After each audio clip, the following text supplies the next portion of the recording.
Hi, happy November. I'm actually recording this on Halloween, which is my favorite holiday of the year. I'm getting ready to go later today to Taekwondo class wearing a costume, which should be really exciting and interesting to see how that works out.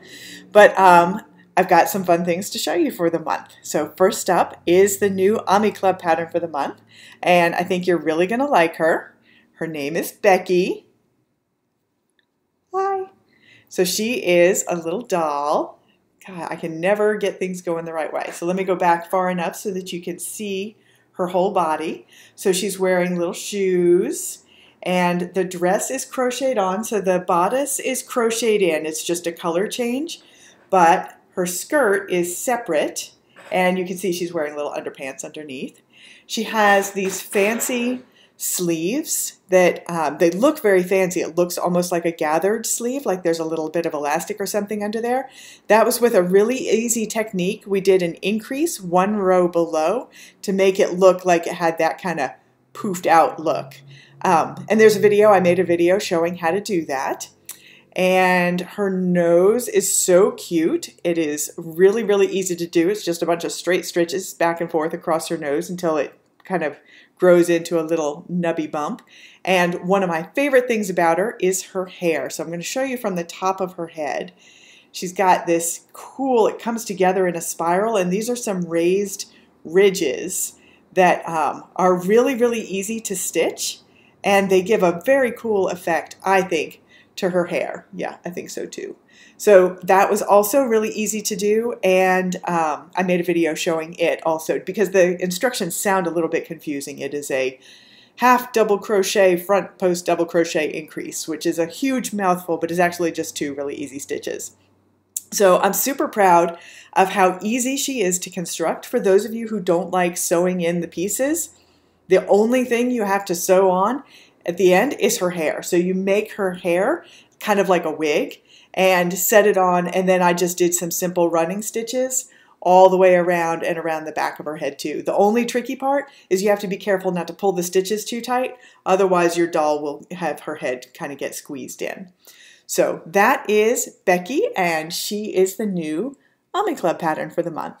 So the other thing we're doing for our craft along this month, we are doing dolls. So you can use any Fresh Stitches or Shiny Happy World doll pattern, and there are a ton to choose from. But I thought this might be a lot of people like to make and give dolls for holiday gifts, so I thought this would be a great opportunity for you to get some holiday making done and participate in the craft along. So if you like to crochet, we've got the new Becky pattern for those in the Ami Club, and we also have all of Stacy's A Doll Like Me patterns. And she's also got another tiny little doll that's part of the Kawaii class on Craftsy. And if you like to sew, we have all of the dress-up bunch dolls, and there are a ton of dress-up bunch dolls and even more outfits and things for them. And if you like to quilt, we have the Paper Dolls quilt pattern. So all of those things are available for you to use. Oh, and if you embroider, we even have the little kids, the little kitty cameos pattern, and that was, I think, 25 or 30 different kids, all look different, and they make great little pendant frames and things like that. So those are all coming up, and all of those will be part of the craft along this month. Speaking of embroidering and pendants, the pendant frames that I ordered from Dandelion came in, these little hoops, and make sure, I don't know if aren't these beautiful? I had heard great things about them, but I had never seen them, and I decided to order them on reputation alone. And when they came in, I was really blown away by the quality. So this is one of the larger hoops. There's two sizes. This one is just over 1.5 inches, or I think it's 4 centimeters. And this one is 1 inch. So it is, I think, 2 centimeters. So those are the two size options that we have. And every part of them is really nice. I'm going to show you with this one. So there's a little wooden disc that comes in there, and this is what you wrap your fabric around. So you can either do embroidery, or if you have some fabric and it's just got like the perfect little design and you want to fussy cut and make a necklace or a pin out of that, you can. So that goes into the hoop, and then it's got a really nice like nut and bolt, and it's a little brass, can't see with my glasses on. So, and I'm not going to put the nut on, but there's a tiny, tiny little brass nut that goes on the end of that. So really nice looking. And then there's another wooden disc that goes on the back of it.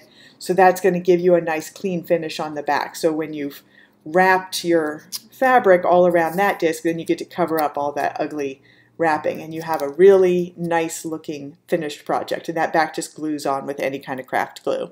So those are in stock now. They finally arrived, and they're selling well. The bigger ones, I think I only have one left that has the jewelry parts. Oh, some you can get them either with or without jewelry parts. So the ones that include jewelry parts, you get 3 hoops and you get 2 necklace chains and 2 pin backs. So you can mix and match those to make jewelry out of those 3 hoops. And I'm almost out of the larger size hoop with the jewelry parts included, but I ordered enough of everything else, and I'll be getting more of those in soon. So those are new, and they finally arrived. I had told you a couple of months ago that I was going to get them, but it took a little while to get set up. So the other thing that I finished last month is the flannel rag quilt, and I had been talking about that for a while. So I want to show you the finished quilt, and I'm not going to be able to stand back far enough for you guys to see the whole thing, but this gives you an idea of scale when I hold it up with a person in the picture. And I'm going to put this up closer. So those of you who have never seen a rag quilt before, it's interesting. You sew it together so that all of your seam allowances are on the right side of the quilt. So the back side has those clean finished seams and that beautiful flannel. Oh my gosh, this is the nicest flannel. It's from Dear Stella, and it is the softest, nicest quality flannel I have ever worked with. So your seam allowances are on the front of the quilt, and then you snip them, snip, snip, snip. And I used these shears. These are Fisker's snips, and they have a spring action so that their default setting is open, which is much easier on your hands. You'd be surprised how much energy, how much pain it can cause to your hands to open scissors over and over again. Our hands are really designed for those muscles to close, not so much for the muscles to open. So opening scissors over and over again causes a lot of strain. So just having that spring action in here helps a lot with the strain. And then the snips themselves are really, really sharp, and they have a little bit of serration to the blade. So when you're cutting through 6 layers of flannel, they make a nice clean cut, and those serrations hold them in place so you're cutting right up to the edge of the fabric, right up to the edge of where you wanted to, instead of the action of the scissors closing kind of pushing the fabric out of the blade. So they worked really, really well. And after you snip everything and you throw it in the washer and dryer, you get this kind of roughly raggedy finish. And it's very, very soft, very comfortable, and it looks like a ruffle. So I made mine with the bunches of bears, and I am really, really happy with how that turned out. So that tutorial, that's a free tutorial up on Shiny Happy World, and you can use it with any applique pattern. So all of the sizes and everything in the tutorial are for the 10-inch blocks that I use in all of my quilt patterns. So if you're using somebody else's applique design, you may need to resize things a little bit, but you can use it with any quilt pattern, and I'm really excited to see what you guys do with that. I think that there are probably going to be some flannel rag quilts gifted for the holidays this year. So other things that I'm working on. I haven't shown this in a while. I keep not getting to it, but this is my placemat that is in progress. And I am so close to being done with this. All I have left is this little corner where I've done some of the quilting around it, but I have just a little bit left to do. But one of the reasons that I'm showing you this is I've been singing the praises of these Q-snap frames for a while, and the biggest size that they made was a 17-inch square. But now they have a little extension kit, so you can buy the 17-inch square and then have an add-on kit that I think adds 3 inches to each dimension. So I've only got 2 of the extensions on right now to make a rectangular frame, but I could have also put the others on. So if you're doing a bigger block or like an 18-inch quilt pillow and that 17-inch frame was just a little bit too small and it was annoying having to move pieces around, now you can do a 20-inch frame and it'll fit. I use 18-inch pillows a lot, so that's a number that has kind of stuck with me, that this is a nice improvement. So this will be done by the end of November, and we'll have 3 placemats on our table. The other thing that I'm working on, and yes, I have 2 Q-snap frames because I use them a lot, and I like to have my projects already framed up. I hate to have to prep them. So this is the Bears in the Hills that I've been working on, and I know a lot of you guys have bought the workshop and are working on your bears, and I've seen some that are glued down. I haven't seen any stitching yet, but I just started posting the stitching tutorials. So what we've got so far is 1 video showing how to do the faces, and 1 video showing how to do this just simple echo running stitch. Very, very simple, just echoing that curve of the hill. Let me look at it so I can actually do it. And then another video showing how to do this checkerboard design. So there are 3 video tutorials up now as part of that workshop that are showing how to embroider the hills.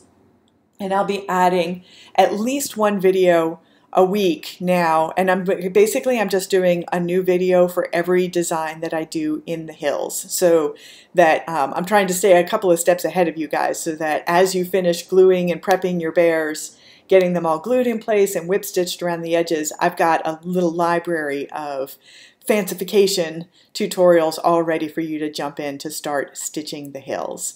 So that is ongoing, and very exciting. I can't wait to see some of your bears in there. That is about it. There's not a lot of new stuff coming in November. A lot of people don't want to, a lot of people already have kind of figured out in their head what they're doing in November and December, and a lot of it is built around holiday gifting. And I've already got a ton of patterns that are all ready for that, and I know people have already started making some of those projects.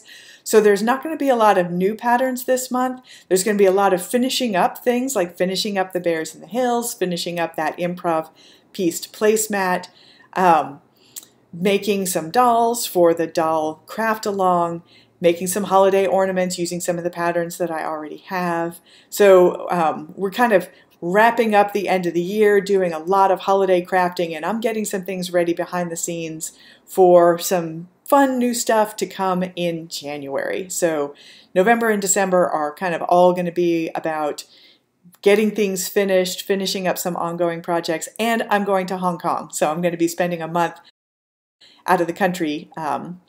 Later this month, I'm going to be going to Hong Kong during Thanksgiving week. So lots and lots of fun things happening, and I can't wait to see the dolls that you all make for the craft along. I think November is kind of the perfect time for a doll craft along. Oh, and one thing that's coming in November, speaking of dolls. So the shirt top that I use for the dress up bunch, I should have thought about this and grabbed one from my stash of finished things.